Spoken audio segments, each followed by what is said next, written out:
बिल्कुल। और जो कमेटी बनी उसके बारे में बता दें कि सुप्रीम कोर्ट के रिटायर्ड जज उस कमेटी को हेड करेंगे। स्क्रीन पे भी आपने देखा कि कौन कौन लोग उसमें शामिल है, तो उसमें बहुत जाने माने लोग शामिल है। देश के बहुत ही बड़े बैंकर केवी कामत जी हैं इसमें, नंदन नीलेकणी जिनको फादर ऑफ आधार कहा जाता है, एक और रिटायर्ड जस्टिस हैं जेपी देवधर, उसके साथ सोमशेखर सुंदरेशन जाने माने वकील, और ओपी भट्ट जी जो एसबीआई के चेयरमैन रह सकते हो। तो एक बहुत ही एमिनेंट पैनल बना है और इस पूरे मामले को देखने के लिए। पंकज जी, आपका कमेंट, कैसे ये दोनों खबरें, कैसे बाजार इनको ले रहा है? नीरज भाई, सबसे पहले होली की सबको बहुत बहुत मुबारकबाद, आपके दर्शक हम सबको।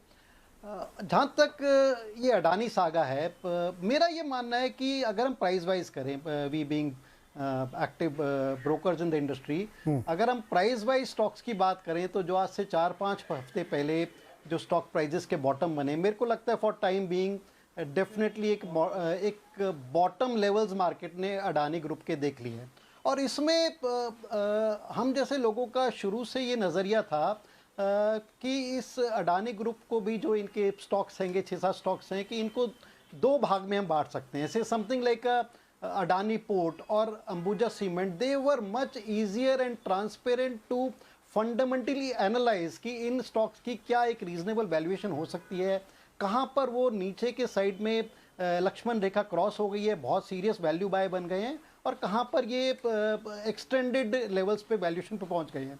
For some companies like Adani Transmission or Adani Total, it was difficult, or even Adani Enterprises, I think it was little difficult for a reasonable analyst to analyze what actually the value is. तो हमारा generally रुझान जब इनमें crash भी देखा गया था after certain levels, Ambuja cement और अडानी पोर्ट्स की तरफ ज़्यादा था।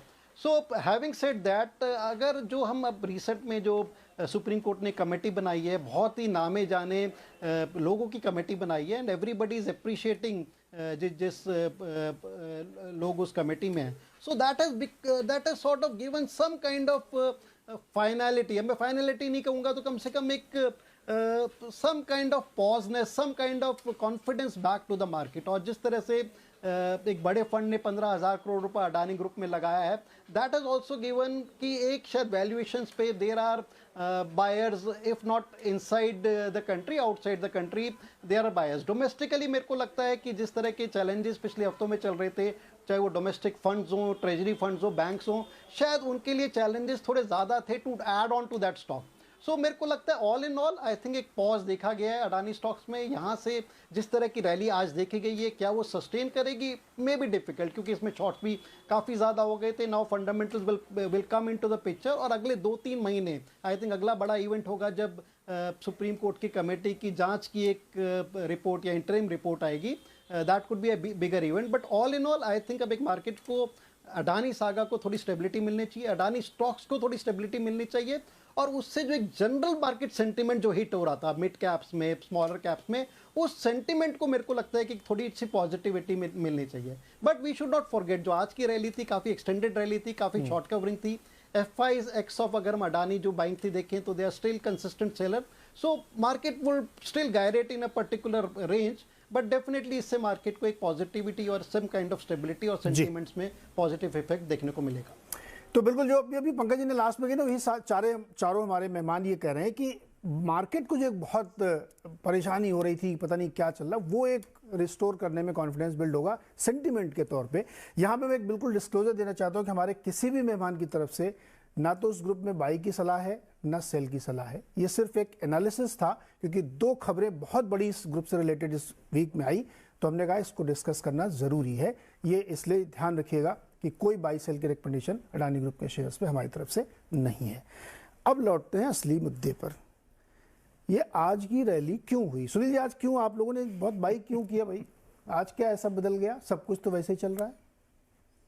नहीं देखिए, मैं कहूंगा कि जैसे मैं कह रहा था कि मार्केट ओवरसोल्ड पोजीशन में रहा है, right? Even after today's rally 3 महीने में आप देखें तो निफ्टी अभी भी 6% डाउन है, नंबर 1। नंबर 2 चीज ये है कि ये अडानी सागा को छोड़िए, जो भी कुछ भी ऐसा चीज नहीं हुआ है पिछले 3 महीने में जो कि इंडिया की ग्रोथ स्टोरी को कम करा रही है। तो वही स्टॉक्स जो हम 3 महीने पहले इंडिया ग्रोथ स्टोरी बैठ के खरीद रहे थे, आज वही स्टॉक हमें 10-15% सस्ते में मिल रहे हैं। जैसे निफ्टी की मैन्युफैक्चरिंग इंडेक्स देखिए, प्राइवेट बैंक इंडेक्स देखिए, तो ये सब गुड क्वालिटी कंपनीज जो ultimately Indian long term growth story का फायदा उठाने, अभी उसी में करेक्शन आया तो मौका बहुत बढ़िया था। क्योंकि कोई भी फंड मैनेजर सेंटिमेंट के ऊपर, आप मार्केट सेंटिमेंट की बात कर रहे हैं, शायद रिटेल ट्रेडर्स के लिए सेंटिमेंट मैटर करता है, ना एफआईआईएस के लिए, ना म्यूचुअल फंड के लिए, ना इंश्योरेंस कंपनीज के बैंक के लिए ये सेंटिमेंट मैटर करती है। क्या खरीदते हैं हम खरीदते हैं अच्छे बिजनेस जो अच्छे वैल्यूएशन में मिल रहे हैं। तो वही जो बिजनेस हमें 3-4 महीने थोड़ी और महंगी थी, आज सस्ते में मिल रहे, तो बिल्कुल जो हाथ में पैसा है मैं डिप्लॉय करूंगा। तो वही बात है बस। सेकेंड चीज, ये जो अदानी थिंक का जो सेंटिमेंट की बात करें, क्या है कि हम एक करेक्शन में बाय करना चाह रहे हैं। अब कॉल ये था कि इसके बाद ज्यादा करेक्शन इस चीज के कारण नहीं होगा, समझ रहे हैं? क्योंकि क्या आज खरीदूं, कल और भी मुझे सस्ता मिलेगा, परसों और सस्ता मिलेगा, ये बात चलती है फंड मैनेजर के मन में। तो आज के इस जो डेवलपमेंट के कारण शायद मार्केट में और गिरावट इस अदानी सागा को लेकर नहीं होगी। तो इससे बाकी स्टॉक्स में जो गिरावट आई है, शायद इसके कारण एक स्पिन ऑफ इफेक्ट नहीं होगा, तो अच्छी मौका है खरीदने के लिए। तो वही मैं कहूंगा कि खरीदारी आज इसलिए हुई क्योंकि मार्केट का एक bottom because of the Adani saga के कारण, जो एक हादसा के कारण कुछ हुआ था, शायद वो कंटिन्यू नहीं होगा आने वाले दिन में।